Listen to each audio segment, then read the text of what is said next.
जब हम 5 से 6 हज़ार टेस्ट रोज़ कर रहे थे तो 2 से 2,500 केस पॉजिटिव आते थे। अब जब 18,000 केस रोज़ कर रहे हैं तो अब 3 से 3,500 केस इतने ही बढ़े। हमने टेस्ट 3 गुने कर दिए, लेकिन पॉजिटिव केस 2 से 3,000, पहले 2,000 आते थे, अब 3,000 आने लगे, 3,500 आने लगे। तो जाहिर तौर पे मान लीजिए कल हम 1 लाख, 2 लाख, 3 लाख टेस्ट करेंगे तो केसेस थोड़े से ज़्यादा आएंगे। अच्छी बात यह है कि 74,000 टोटल केस अभी तक हुए, इनमें से 45,000 लोग ठीक हो चुके हैं। तो लोग बड़ी तेजी से जल्दी जल्दी ठीक हो रहे हैं। ज़्यादा टेस्ट करने की वजह से ज़्यादा संख्या बढ़ती हुई दिख रही है, लेकिन लोग ठीक बहुत तेजी से हो रहे हैं। 2400 के करीब टोटल लोगों की अभी तक मौत हुई है दिल्ली में। आज की डेट में 26,000 टोटल पेशेंट हैं। अभी कोरोना के 26,000 टोटल पेशेंट हैं। उन 26,000 में से केवल 6,000 हॉस्पिटल में हैं, बाकी सब अपने घर पे अपना इलाज करा रहे हैं। बाकी सारे पेशेंट माइल्ड, थोड़ा बुखार है, थोड़ी खांसी है, ऐसे ही हैं। 6,000 पेशेंट अस्पतालों के अंदर हैं। मैं पिछले कुछ दिन का डेटा देख रहा था। 19-20 तारीख के बाद से, आज 26 तारीख हो गई ना, पिछले एक हफ्ते में टोटल बेड की संख्या, जो बेड पे पेशेंट सभी हैं, जो बेड्स ऑक्यूपाइड हैं, वो लगभग 6,000 के करीब रही है। मतलब कभी किसी दिन 6,000 है, किसी दिन 6100 बेड है, किसी दिन 6200 है, किसी दिन फिर 6100 आ जाती है, किसी दिन फिर 6150 हो जाती है। यानी कि हालांकि रोज 3-3,500 मरीज नए आ रहे हैं, लेकिन इन नए मरीजों को हॉस्पिटल के बेड्स की ज़्यादा ज़रूरत नहीं पड़ रही। इसका मतलब ये सीरियस मरीज नहीं है। दिल्ली में जितने लोगों को कोरोना हो रहा है वो माइल्ड कोरोना हो रहा है, हल्का कोरोना हो रहा है। कोरोना होता है वो ठीक हो जाते हैं, उनको अस्पताल जाने की कम लोगों को ज़रूरत पड़ रही है। और जितने लोगों को अस्पताल से छुट्टी मिल रही है, लगभग उतने ही लोगों को अस्पताल जाने की ज़रूरत पड़ रही है। तो बेड की रिक्वायरमेंट जो है अपने दिल्ली में, वो अब 6,000, पिछले एक हफ्ते से लगभग 6,000 बेड्स की ज़रूरत है। और अभी हमारे पास दिल्ली में 13,500 बेड हमने तैयार कर रखे हैं। अस्पतालों में 13,500 बेड इस टाइम अपने तैयार हैं। उसमें से 7,500 बेड खाली हैं और केवल 6,000 बेड पे पेशेंट हैं। और ये 6,000 बेड पिछले एक हफ्ते से लगातार कांस्टेंट आ रहा है। मुझे ऐसा लगता है कि आने वाले समय में अगर ज़रूरत पड़ी तो शायद हो सकता है आईसीयू के बेड की ज़रूरत पड़े। अब हमें लोगों की जान बचाने के लिए हो सकता है आईसीयू के बेड बढ़ाने पड़े। तो हम दोनों ही कर रहे हैं। हालांकि हमने आज 13,500 बेड हमारे पास है, 7,500 बेड खाली हैं। फिर भी आज हमने कैबिनेट करी थी। कैबिनेट में हमने बुराड़ी के अस्पताल में 450 बेड और बढ़ाने की परमिशन दे दी, उसका पैसा सैंक्शन कर दिया। दिल्ली के बैंक्वेट हॉल्स के अंदर, अभी आप लोगों ने अखबारों में पढ़ा होगा, मैं परसों गया था, LNJP हॉस्पिटल के सामने एक बैंक्वेट हॉल है। उस बैंक्वेट हॉल के अंदर 100 बेड का हमने इंतजाम किया है। ऐसे दिल्ली के जगह जगह बैंक्वेट हॉल्स के अंदर हम बैंक्वेट हॉल को अस्पताल के साथ जोड़ देंगे। उस बैंक्वेट हॉल में हम बेड, दिल्ली के कई सारे बैंक्वेट हॉल्स में बेड्स का इंतजाम कर रहे हैं। तो हम हाथ पे हाथ धर के नहीं बैठे। जैसा मैंने कहा, पिछले एक हफ्ते में 6,000 बेड से ज़्यादा की ज़रूरत नहीं पड़ रही। आज हमारे पास 13,500 बेड है। फिर भी कल के लिए हम तैयारी कर रहे हैं, परसों के लिए तैयारी कर रहे हैं। अगर बाई चांस ज़्यादा ज़रूरत पड़ती है तो हम उसकी तैयारी कर रहे हैं। बीच में कुछ दिन ऐसे थे, जून के महीने के पहले हफ्ते में, जब थोड़ी सी पूरे दिल्ली के अंदर बेड की कमी हुई थी। मेरे पास भी खूब फ़ोन आते थे, रात रात भर में लोगों के फ़ोन अटेंड करता था, उनके लिए बेड का इंतजाम करता था इस अस्पताल में, उस अस्पताल में। अब स्थिति कंट्रोल में है। अब काफ़ी होटलों के अंदर हमने पिछले 10 दिन में लगभग 3,500 बेड्स का इंतजाम किया होटलों के अंदर, उनको हमने अस्पतालों से अटैच कर दिया। इस वजह से बेड्स इतने बढ़ गए हैं। और अब आने वाले टाइम में बैंक्वेट हॉल में बेड्स लेंगे, बुराड़ी अस्पताल तैयार हो जाएगा, और भी कई सारे स्टेप्स उठा रहे हैं। साथ में आईसीयू के अंदर बेड्स बढ़ा रहे हैं, जीटीबी हॉस्पिटल में, राजीव गांधी हॉस्पिटल में और एलएनजेपी में। इन तीनों के अंदर आईसीयू के बेड्स की बहुत बड़े स्तर के ऊपर हम मात्रा बढ़ाने जा रहे हैं, ताकि अगर सीरियस मरीजों को ज़रूरत पड़े तो उसकी हमारी तैयारी होनी चाहिए। मौत के अंदर कोरोना से लोग, अगर कोरोना, पहली बात तो भगवान करे कोरोना हो ही ना आपको, अगर कोरोना हो भी जाए तो आप सही सलामत ठीक हो जाएं। कोरोना की वजह से मौत नहीं होनी चाहिए। उसे रोकने के लिए, उसे कम करने के लिए हमने 2 बहुत महत्वपूर्ण कदम उठाए हैं। एक तो है प्लाज्मा थेरेपी।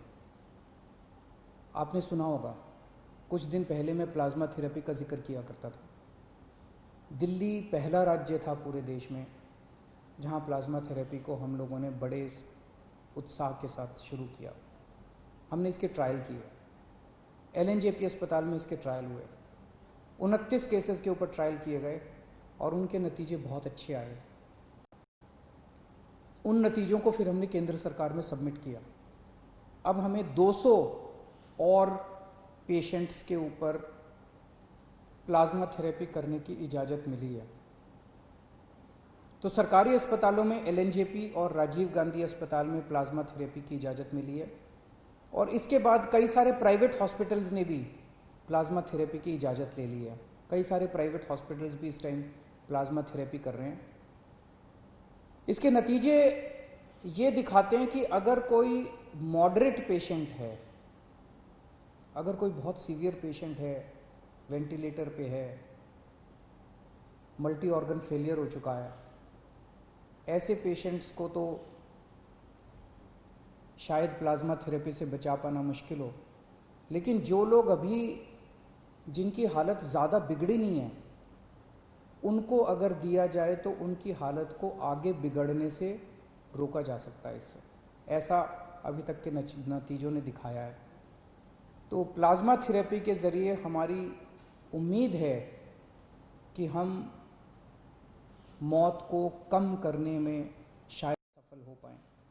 एलएनजेपी अस्पताल के नतीजे ये दिखाते हैं। एलएनजेपी अस्पताल में पहले डेली जितनी मौत होती थी, आज उससे आधी से भी कम हो गई हैं पिछले कुछ दिनों में, जब से प्लाज्मा थेरेपी शुरू किया। तो हमें उम्मीद है कि आने वाले समय में इससे हम इसको कम कर पाएंगे। दूसरी चीज़,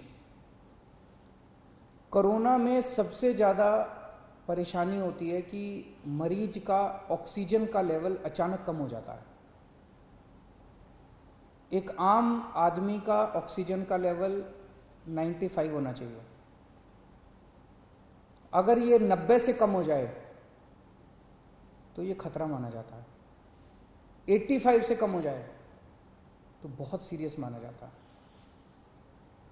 अब इसमें जैसे अगर आपका ऑक्सीजन लेवल 90 हो जाए या 85 हो जाए तो आपको सांस लेने में तकलीफ होती है और बहुत ज़्यादा ब्रेथलेसनेस होती है, सांस रुकती है आपकी, बहुत ज़्यादा आपको तकलीफ होती है।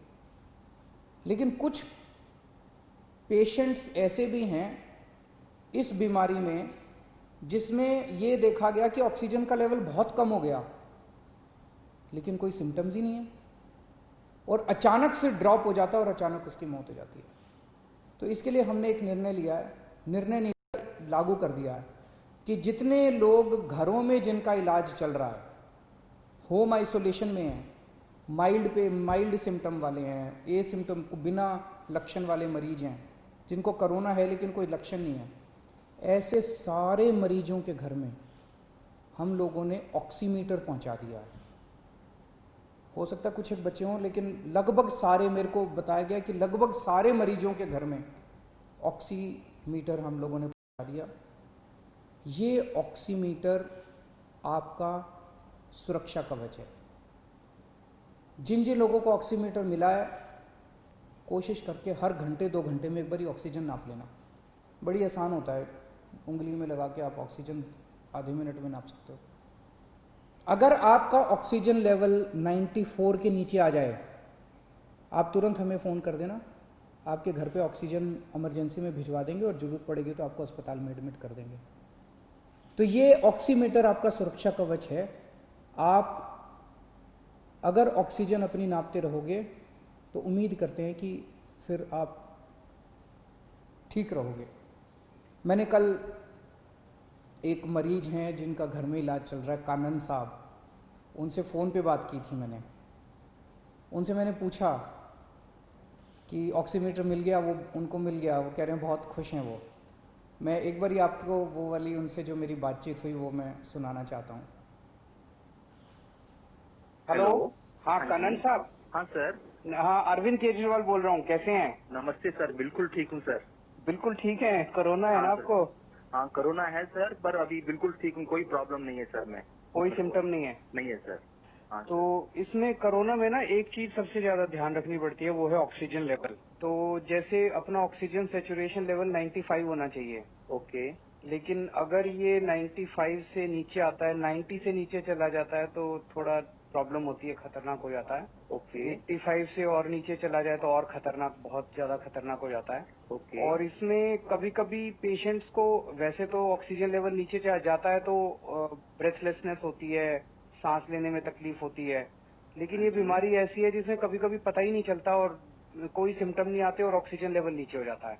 Okay sir. इसीलिए आप सब लोगों को हमने ये ऑक्सीजन मीटर, पल्स मीटर भेजा है। मिल गया आपको? हाँ सर, मिल गया सर, मिल गया सर हमको। नाप रहे हैं ना आप अपना ऑक्सीजन? बिल्कुल। हर 2-2 घंटे में नाप लिया करो, इसमें अचानक कई बार गिर जाता है ऑक्सीजन। ओके सर, तो ओके सर। कितना है अभी आपका ऑक्सीजन लेवल? मेरा जो है 97 के ऊपर है सर, 97.60 ऐसा है सर। 97.6 है, बहुत अच्छा है। घर में कौन कौन है आपके? सर मम्मी है और वाइफ है, 2 बच्चे हैं सर। सबके आप अलग कमरे में रह रहे हो ना? हाँ जी, हाँ जी, हाँ तो जी। उनको तो नहीं होना चाहिए बिल्कुल। बिल्कुल सर, बिल्कुल। और खासकर मम्मी का ख्याल रखना, क्योंकि वो बुजुर्ग है ना, उनको हाँ। होने के चांसेस रहते हैं। ठीक है सर। और दिल्ली गवर्नमेंट से फोन आता है डेली आपको गाइड करने के लिए? रोज आता है सर मेरे को। रोज फोन आता है? अच्छा, वेरी गुड, वेरी गुड। भगवान आपका भला करे, आप जल्दी ठीक हो, जल्दी स्वस्थ हो, ऐसी मैं कामना करता हूँ। हाँ sir, thank you sir, thank you. आपने मुझसे बात किया, मुझे बड़ा अच्छा लगा सर। थैंक यू कानन साहब। बाय। हेलो। हाँ तो आप लोगों ने बातचीत सुनी कानन साहब से। इस तरह के ढेरों मरीज हैं, जो हज़ारों मरीज हैं जो अभी तक घर में ठीक हो चुके हैं और जिनका अभी घर में इलाज चल रहा है, उनकी भी सेफ्टी के लिए हम कदम उठा रहे हैं और जो अस्पताल में आ रहे हैं उनकी भी इलाज के लिए कदम उठा रहे हैं। तो जो लोग बीमार हैं, भगवान से प्रार्थना करता हूँ जल्दी स्वस्थ हों, और जो लोग बीमार नहीं हैं, भगवान से प्रार्थना करता हूँ कि उनको कोरोना बिल्कुल ना हो। शुक्रिया।